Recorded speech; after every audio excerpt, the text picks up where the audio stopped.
Hi, this is a quick tutorial on how I prune apple trees. Behind me I've got a very large older apple tree. I will also prune a couple of smaller apple trees. And I'm using this equipment. Chainsaw for big cuts, loppers for small cuts, eye protection for both pieces of equipment, ear protection for the chainsaw. Now I'm going to set these down and tell you a little bit about what our goals are with this tree.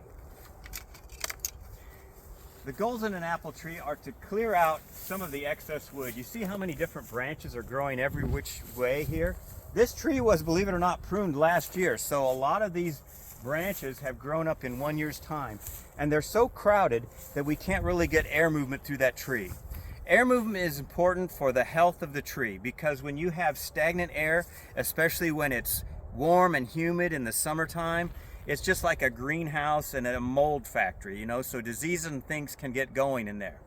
The other thing that taking a lot of this excess wood out will do is allow light to penetrate down into the tree. UV radiation is a very good sanitizing agent, so that, along with the airflow, helps us to prevent disease developing inside the tree. Now we will take as much as a third of the wood volume out of this tree, and it seems like a lot, and that's why I wanted to show you what we're doing. Most people under prune a tree. I will make people scared when I prune a tree because it will really open the thing up. And the goal is to reduce the wood volume so that the tree puts more of its energy into fruit production, because it's going to put the same amount of energy out of that root system whether it's got a big top on it or a small top. So we want more apples, bigger apples. The light and air penetration allow for better colored fruit, more uniform color throughout the tree. So the other thing to be aware of is the angle of these branches. Do you see how there's blossoms on this branch here?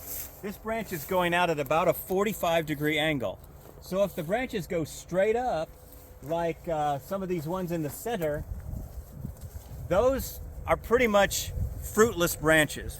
Whenever the branch grows straight up, it's very reluctant to bear any fruit, to develop any fruit buds.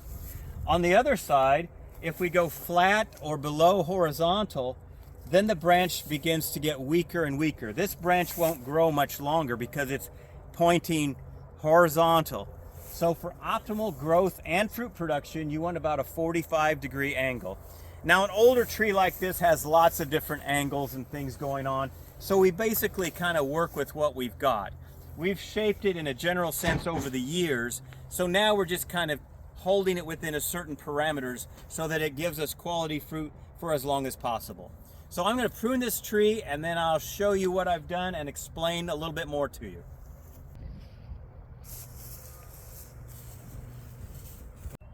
So I've finished pruning this tree, and you can see it looks a lot different than when we started.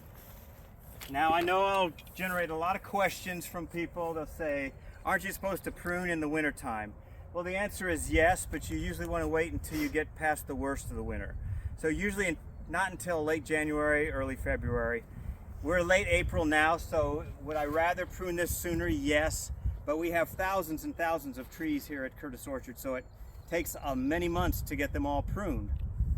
The other thing I didn't mention one of my goals for pruning was entry into the tree for picking.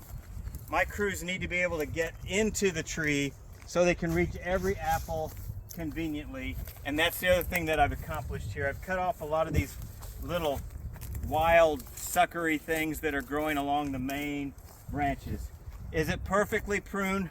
No, probably not. Did I make mistakes? I don't know. It looks pretty good to me. A lot of people ask me that. They say, well, what if I prune it wrong? What if I mess up?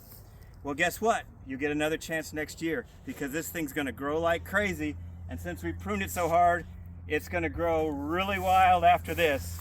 You can take a look at all the branches that we took off. The hardest thing about pruning at this time of the year are these little white things right here.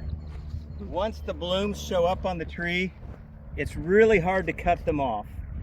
Even though I know I've got plenty of fruit, so I did cut them off. Would I prune it a little differently if it wasn't blooming? Yes, probably so.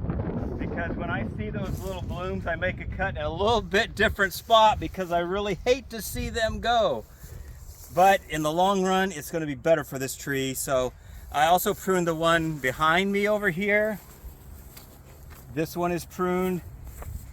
I've opened it up. I've taken a lot of the wood out so that there's space in here for air movement. There's good light penetration. I would have pruned it a little differently if it didn't have all these beautiful blooms on here, but it's good enough for this year, so I'll walk away from it, move on to the next tree, and know that I get another shot at it next year.